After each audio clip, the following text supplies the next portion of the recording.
Hej, jeg hedder Søren. Jeg er indehaver af en virksomhed, som hedder Idesign Skilte og Solafskærmning. Det jeg gerne vil lige tale lidt om i dag, det var faktisk noget med hensyn til kvalitet og pris. Ofte så siger man jo, at kvalitet og pris hænger sammen, og det mener jeg også er rigtigt, i hvert fald til en vis grad. Vi bevæger os på et marked i øjeblikket, hvor der er mange, der kæmper for at overleve. Og det betyder også, at der er mange, der tilbyder deres varer og deres serviceydelser til nogle priser, som er fuldstændig urealistiske. Og så kan man sige, kan man ikke bare gøre brug af det, og så på den måde spare en masse penge? Jo, det kan man måske godt. Men spørgsmålet er bare, om man i virkeligheden sparer penge i det lange løb. Lad os tage så noget som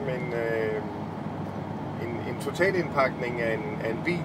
Det som mange måske kender som en taxa-reklame eller en taxa-indpakning.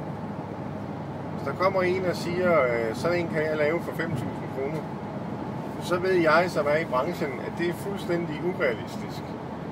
Hvis man skal anvende den rigtige folie til den opgave, så koster folien alene de 5.000 kroner. Og så kommer udgifterne til monteringen, og der kommer noget husleje og alle de ting, som nu skal kalkuleres ind i det. Så den pris, den er helt urealistisk. Hvordan kan nogen så tilbyde det til den pris? Sandsynligvis fordi de ikke bruger den rigtige folie. De bruger ikke en folie, som er beregnet til at tage af igen, for eksempel. Og det er der, hvor det kommer ind, at det kan godt være, at det er billigt til at starte med.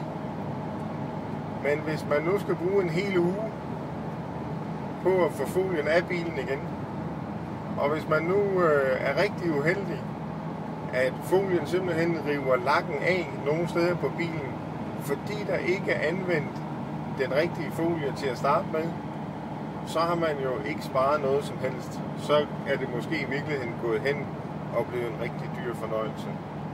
Så når nogen kommer og tilbyder noget til en pris, som er helt urealistisk i forhold til andre tilbud, man har fået, så er der nok en årsag til det.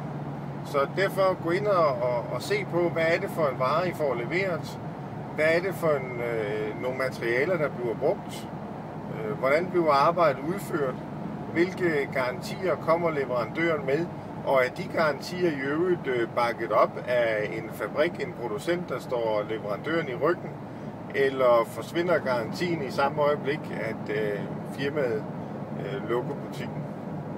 Så pris og kvalitet hænger sammen, i hvert fald til en vis grad.